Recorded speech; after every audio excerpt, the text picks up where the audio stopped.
桃园中坜昨暗头发生一件未成年车祸的意外，警方指出讲，这少年囡仔是驶爸爸的客停车可能是要闪车去弄到路边14台奥多麦，加载无人受伤，这囡仔甲伊爸爸嘛拢会受到处罚。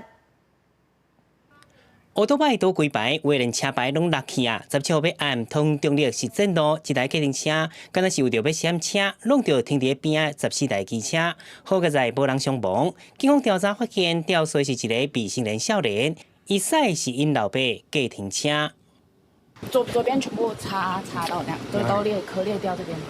我们店门直接撞过来，然后撞到整排摩托车，然后他就一直前后倒退，后来就跑掉了。肇事后未停留现场。 附近警方到场，且有热心民众协助指认并拦下，现场无人受伤，少年酒测值为0，详细肇事原因尚待厘清。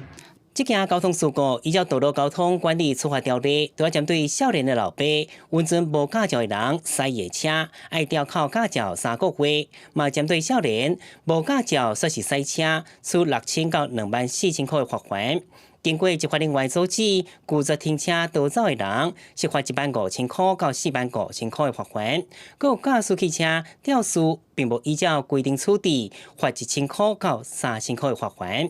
台湾在很多整体的交通规范并不友善，没有交通工具的人，所以政府应该要用思考人本交通跟友善青少年的道路规划。 针对未成年肇事弄车，戴孝明提醒，避免标签化。媒体报道应该避免过度放大少年肇事问题，爱理解无照驾驶背后的原因，甲学校合作，提悬家长对未成年囝儿交通行为警觉性甲监督责任。公司新闻詹淑云桃园报道。